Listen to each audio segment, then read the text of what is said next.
Hello and welcome. As promised, today we are doing an annotation of a sample text for question 2 of paper 1, which is text analysis. Before we even get into the text itself, of course, we're going to start with the task that we are given. And we already have a video on this very task and on the information that you can usually and normally get in different tasks that you will be given in your exams. So be sure to check that out. And let's take a look at this one. So the task says, read the following text, which is an excerpt of a speech made by Frederick Douglass, a former slave who fought for abolition of slavery in the USA. He was invited to speak on the occasion of the American Independence Day celebration. Analyze the text, focusing on form, structure, and language, and we will be given a total of 25 points for this text. So let's pay attention to some of the main and most important elements in this task. So first of all, we find out the genre. So the genre is a speech, and that gives us immediately some information. Usually, normally, not always, but speeches have the purpose to persuade. So we're going to be looking for different persuasive techniques, and we're not going to waste our time looking for unnecessary things. We are going to focus mostly on finding persuasive techniques along with some of the other language devices. So we have some context here. Frederick Douglass is a former slave. That is obviously important information. He was invited to speak, so this is the topic that he will be talking about, the Independence Day celebration. And of course, we see that he is a fighter for abolition of slavery, and since that is given to us in the task, we are assuming it is somehow important for the task that we will be reading. So this reading the task carefully kind of prepares us in terms of what we can expect in the task itself. We need to analyze the text, and then these are the three things we need to focus on: form, structure, and language. We will be given 25 points, which is half of the total points for the entire paper. So that means that we are going to devote half of the time to annotating the text, planning our commentary, and then writing our commentary or our text analysis. So before I get into the specifics of writing and annotating this text, I'm going to just give you a brief overview here. So I'm going to make sure that you see here how the text is laid out. So one of the elements that we need to focus on is structure. So one thing that I'm immediately noticing, even if I haven't started reading yet, is that this text has a lot of these parts. It's said already here that it is an excerpt, so it's an extract. It's just one part of the speech, is not the entire speech. So we have many parts where some parts of the speech are skipped, and that is something I'm definitely going to take into consideration during my analysis of the structure of the text. And now we can start with the analysis. I'm going to try to make this interactive. So I'm going to ask you that after I read a certain paragraph, you pause the video and then you try to find different language techniques yourselves before you see my own analysis, so that you can see approximately where you're standing and whether you're able to find at least some of those techniques in there. So let's read now. What have I, or those I represent, to do with your national independence? Are the great principles of political freedom and of natural justice embodied in that Declaration of Independence extended to us? And am I, therefore, called upon to bring our humble offering to the national altar, and to confess the benefits and express devout gratitude for the blessings resulting from your independence to us? So even from just reading this first paragraph, I'm already noticing a lot of different things that I can use for my analysis. But before I start going into the little details, I'm going to remind myself and I'm going to remind you of the three big things that we will be looking at throughout the text and that we will be coming back to. As I said in the previous videos, you constantly need to be connecting the individual words and phrases that you find interesting in the text with the big three, the so-called big three, and those are audience, purpose, and tone.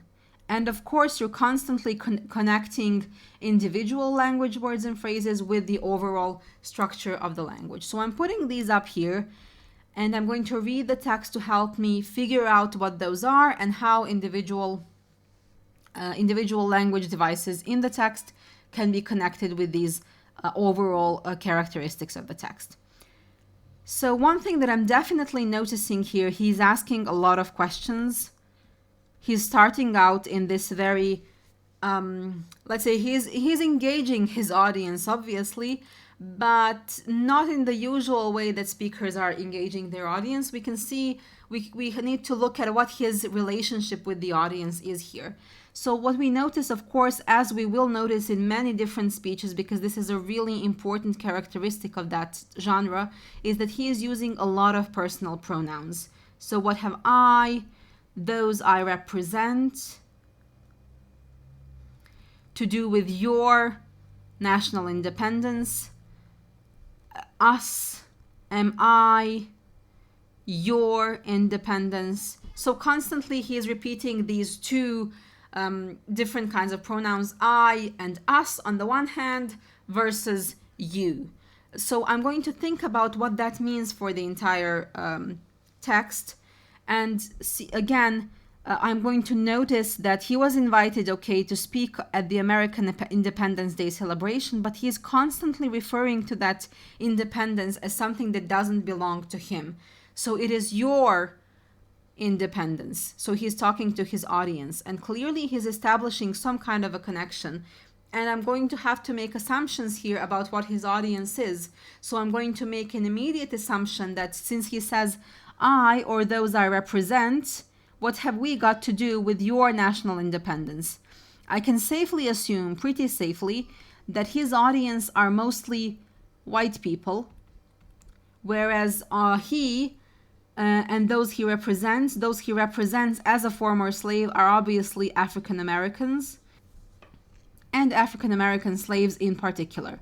So he is putting himself and those he represents on the one side, and then he's making a clear division between himself and his audience who are listening to him. So as I said, in the annotation process, you need to always use the PEE approach, so point, example, effect, and that's what I'm going to do here. The point here is the use of personal pronouns. So I'm quickly going to write that down here. Again, as I mentioned several times, it's not important if your notes are untidy, if they are unclear. What matters is that they're clear to you. So I'm immediately writing the point. I have circled all the interesting quotations that I have, and I'm going to write the effect because this is going to make the writing process much easier. So you could say that the effect is establishing his relationship with the audience, but there is something problematic with that. So the thing that is problematic is that it is not precise enough, and we have to be very precise. If you say that he's establishing his relationship with the audience, that relationship can be very positive and beautiful and engaging, but that is not what he's trying to achieve here. By putting himself and those he represents on the one side and the audience on the other side, he's creating some kind of a divide between himself and his people and the audience on the other hand. I'm going to remark here that he's asking a lot of rhetorical questions, and I'm going to leave that a little bit here because I want to move on and see what happens next in the text. So let's look at paragraph 2. It says, I say it with a sad sense of the disparity between us. I am not included within the pale of glorious anniversary. Your high independence only reveals the immeasurable distance between us. The blessings in which you this day rejoice are not enjoyed in common. The rich inheritance of justice, liberty, prosperity, and independence bequeathed by your fathers is shared by you, not by me. The sunlight that brought light and healing to you has brought stripes and death to me. This 4th July is yours, not mine. You may rejoice, I must mourn. So let's take a look at this one. I'm going to ask you again to pause a little bit, think about all the things that you might find interesting in this paragraph, things that you might comment upon, and then continue the video to see my own analysis. So one of the things that we can notice here is that he is mentioning the disparity between us. So he's talking about the disparity, and then I can directly link that to this effect of him creating a divide between himself and his audience. He's mentioning the immeasurable distance between us. Again, it's very clear from these examples that he is creating this divide, or that there already exists a divide between himself and his audience.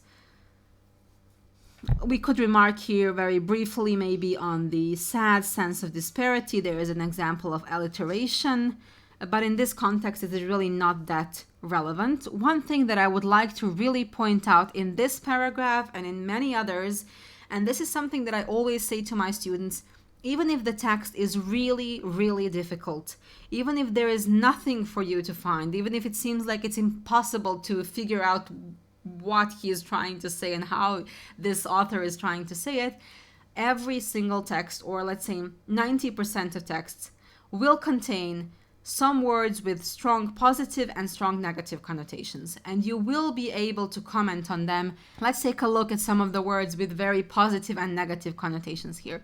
So he's speaking about the rich inheritance of justice, liberty, prosperity, and independence. And those are words obviously with very, very positive connotations. Then we have sunlight, light, and healing. And then on the other hand, we have words with very negative connotations, such as stripes, death, and mourn. We can also look here as a positive connotation, of course, to the word rejoice. So I highlighted this because it's going to be very easy for me as I'm writing my plan and as I'm writing my essay or my commentary. It's going to be very easy for me to figure out what I wanted to say with this. It's highlighted. The positive word choice is in green. The negative word choice is in red. And this really enables me to have a very clear sense of how the author is trying to state his mind. So one thing that I'm going to notice here is that all the words with positive connotations are related to the white population. So people who are white, who are powerful, who are privileged. Then the negative connotations are usually linked with slaves, with African Americans, with Mr. Douglass himself, which again really points out this disparity or this divide between them. It is definitely very important to notice here the use of the metaphor of sunlight. And of course, you need to be able to figure out what that metaphor is referring to. So I'm going to point out here to myself that this is a metaphor. Metaphor always says that A equals B, so something is something else. So in this case, this sunlight refers to independence. So when America got independence, that independence brought light and healing, so brought very positive things for the privileged whites, but for the slaves it really meant nothing. It only meant pain, suffering, and death. In the same sense, he says, you may rejoice, I must mourn. And immediately in this last sentence, we can see one very important characteristic of this paragraph, which is contrast. So he's contrasting the privilege and power of the whites with the suffering of his own people. And you can even see the limitation of choice and the limitation of freedoms in the way he uses verbs. And this would be really very insightful analysis if you manage to notice this. So you can notice how he uses the verbs here. He says, you may rejoice, whereas I must mourn. So we know that may is used for somebody who has a choice. It implies choice, whereas this implies some kind of, in a way, being forced to do something. In the very same way that whites have freedom, whereas African Americans are forced to do something, they do not have that kind of freedom. They have slavery. So this kind of insightful, definitely reference to verbs shows you how sometimes even very small words can have a lot of meaning, and this would be something that would definitely appeal to examiners if you manage to notice it, especially if you used very precise and correct linguistic terms to describe it. Of course, the analysis of this paragraph would not be complete if you did not pay attention to one key sentence in this paragraph, which is the sentence, "This 4th of July is yours, not mine." So why is this sentence important? Well, first of all, it's important again because of the use of different personal pronouns, yours, not mine. So there is some kind of an exclusion. He is being excluded from those celebrations, but also because if you look at the entire text, and as I already said, you need to constantly be going from this very precise analysis of particular words to the analysis of the structure of the entire text. We have these questions, remember, that he asked here, rhetorical questions or direct questions that he asked where he directly addressed his audience. And then we have his answer to those questions. So he is asking, what do we have to do with your independence? And here he is very clearly answering, this 4th of July is yours, not mine. I don't really have anything to do with it. It has brought only stripes and death to me and suffering. So that is this first part. And then we have these 3 dots, as I said, and we are moving on to a different part of the text. So before we do that, we can go back again to the beginning. We already said the audience are white people, and then we can mention that they are privileged in relation to his own people. We are already seeing some glimpses of the purpose that he is trying to achieve. So obviously, since he was fighting for the abolition of slavery, he is very clearly in this first part trying to address and raise awareness of the inequalities and injustice that is being inflicted upon his people. We'll put this in quotation marks because this is a very mild statement, as I said.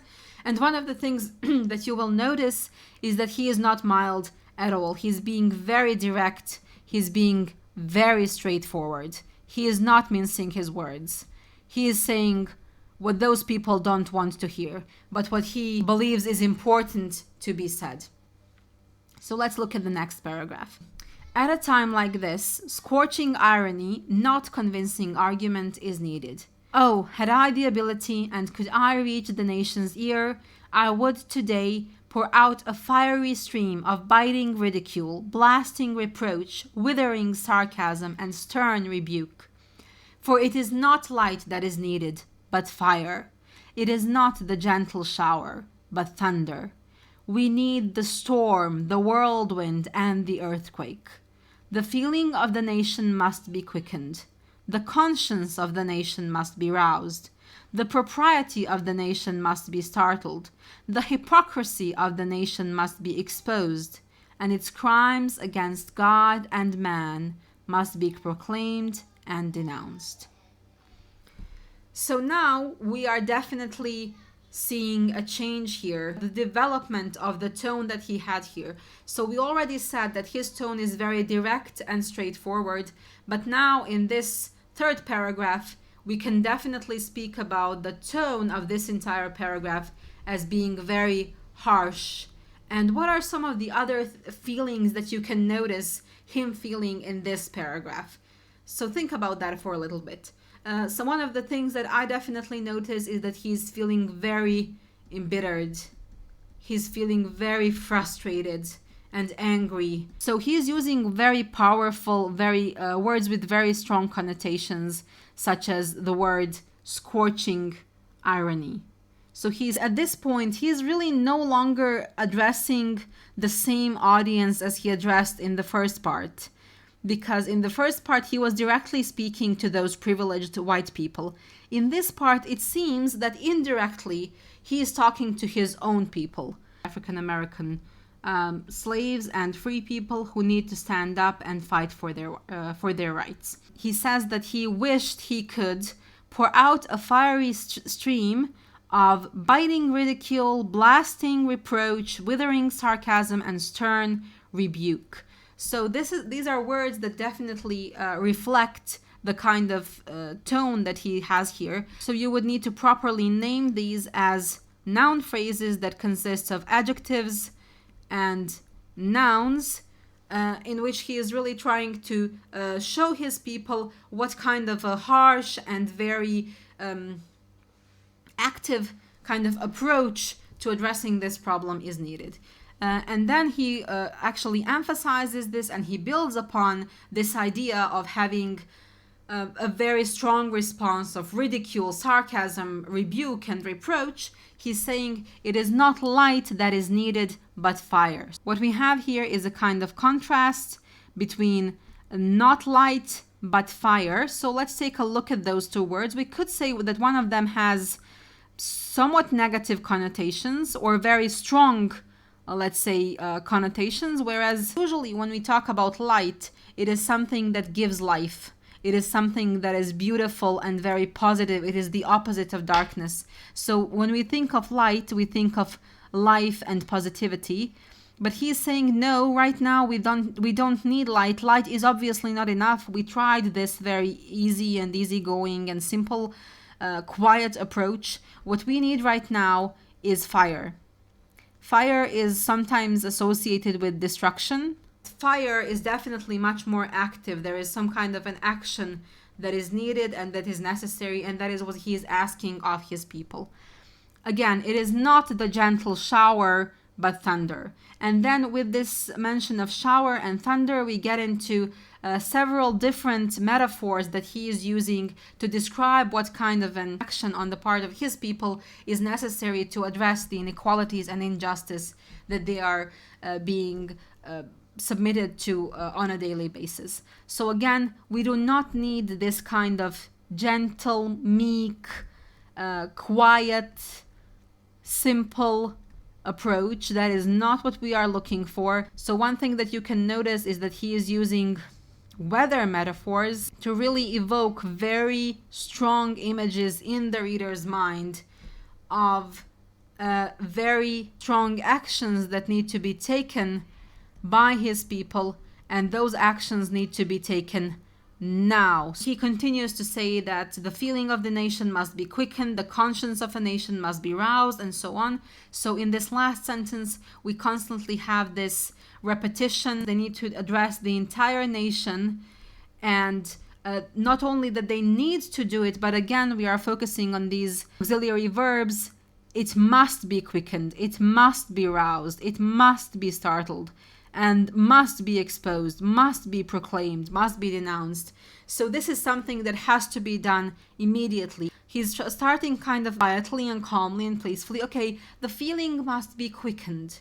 The conscience must be roused, as we said, raising awareness. The propriety must be startled. But then, at this point, he's moving on to use some very strong words. The hypocrisy must be exposed. He's openly saying, okay, this nation is hypocritical. They are enjoying their freedom and their independence, but they're not giving us freedom and independence. So words with very strong negative connotations. He is not afraid to use them. He's not afraid to say that his nation, the American nation, has committed crimes against God and man, and that those crimes must be proclaimed and denounced. This entire paragraph is a big call to action on part of his people. So we can again also, we added to the audience that his audience are also African Americans, so it's some kind of a secondary audience, let's say. Then his purpose is not just to raise awareness, but also, more importantly than raising awareness, is to encourage people to take action. The tone progresses from direct and straightforward towards very harsh, very embittered, very frustrated. So again, we have a part of the text that has been skipped. So we are going obviously into a new different section of the text. And here he asks again, what to the American slave is your 4th of July? I answer, a day that reveals to him more than all other days in the year the gross injustice and cruelty to which he is the constant victim. To him your celebration is a sham, your boasted liberty an unholy license, your national greatness swelling vanity. Your sounds of rejoicing are empty and heartless, your denunciation of tyrants brass-fronted impudence, your shouts of liberty and equality hollow mockery. Your prayers and hymns, your sermons and thanksgivings, with all your religious parade and solemnity, are to him mere bombast, fraud, deception, impiety, and hypocrisy, a thin veil to cover up crimes which would disgrace a nation of savages. There is not a nation on the earth guilty of practices more shocking and bloody than are the people of the United States at this very hour.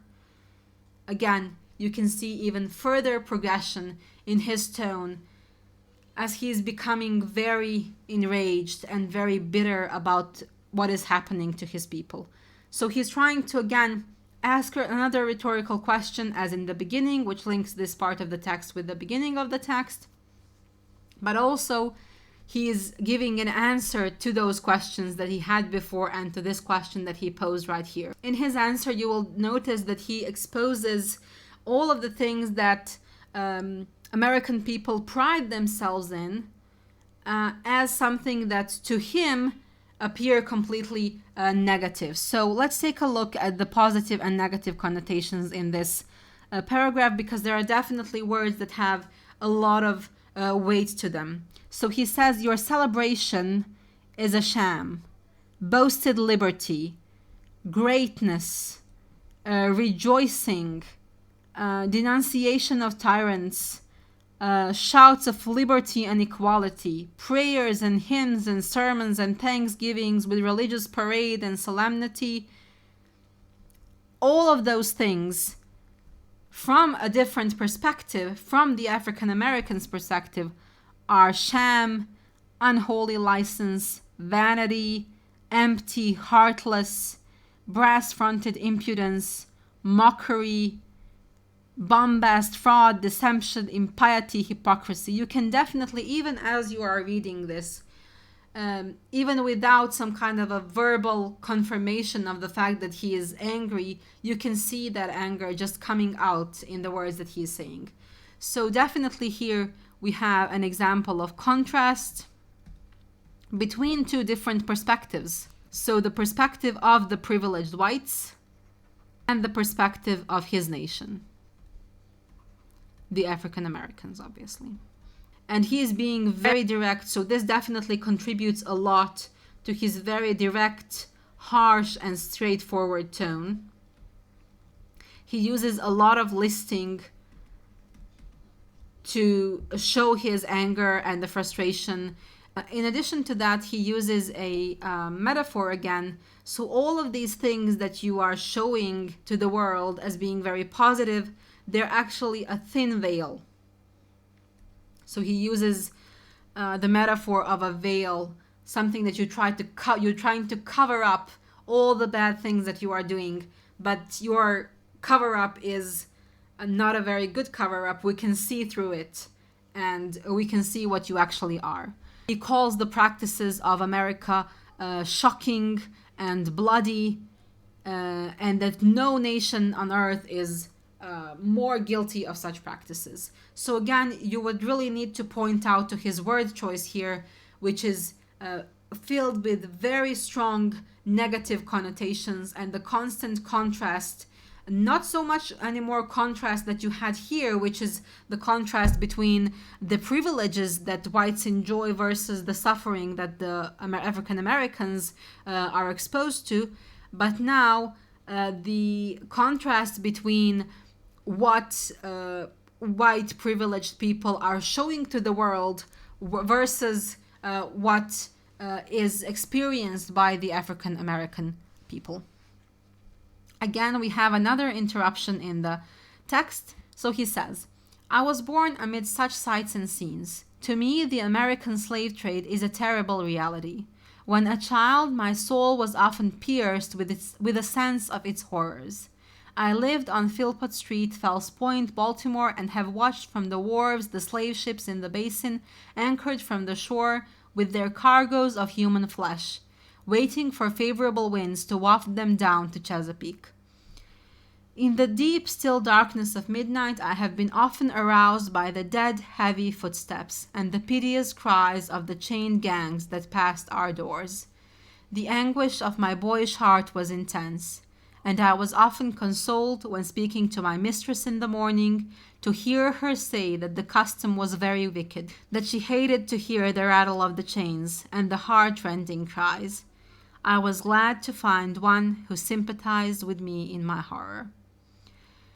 So one thing that you will notice immediately if you are being very careful in your analysis is that at this point he is definitely moving away from this collective experience of his people, and he is giving us a very personal account of something that has happened to him. So this is some kind of a personal account or a personal anecdote, and when looking at the entire text, we can mark this part as some kind of a turning point in comparison to what was before. So in this last part of the text, he is detailing his personal experience of slavery rather than this collective experience of slavery.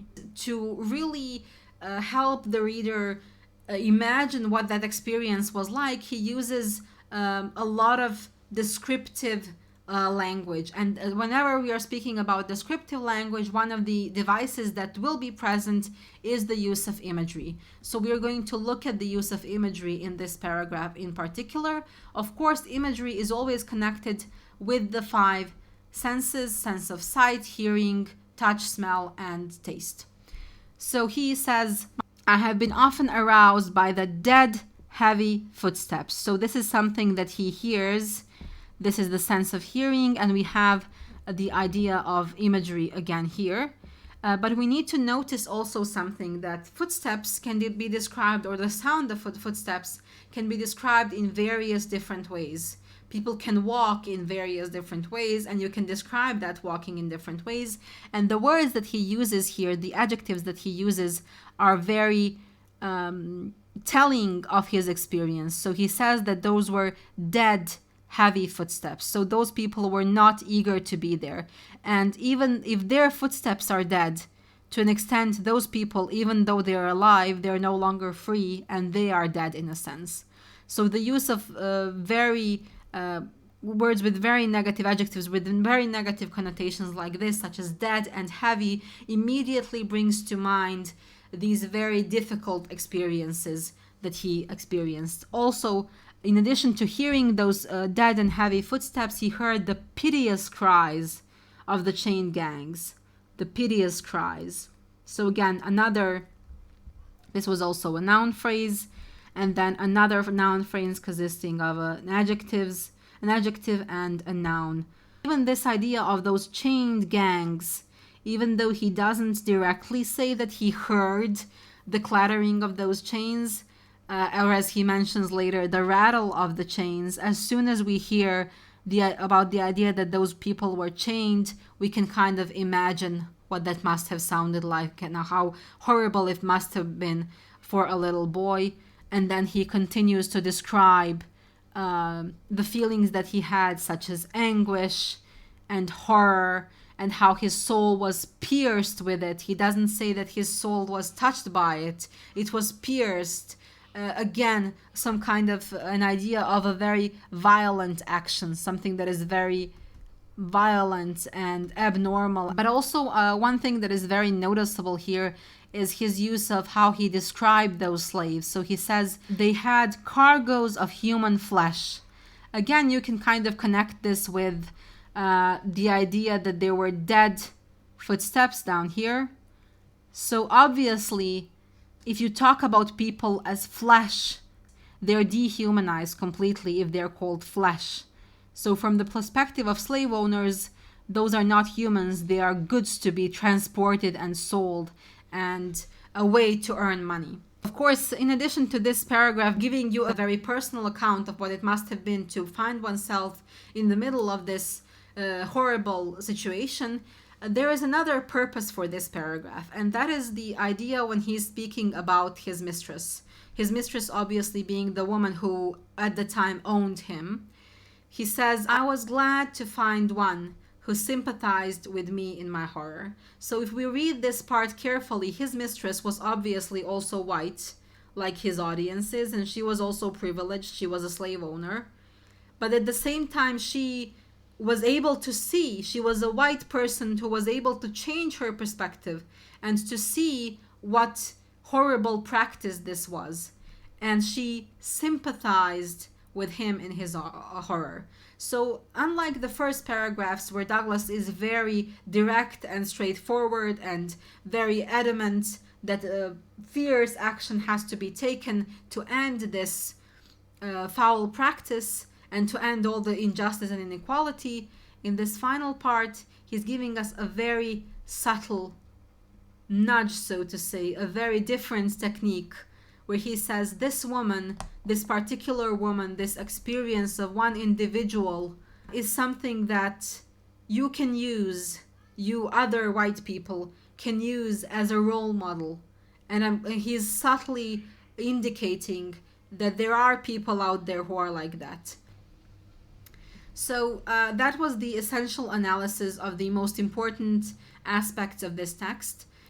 I hope that after seeing this annotation technique and how you need to be constantly moving from individual language devices to overall structure and purpose of the text, you're going to find it easier to do such an analysis on your own.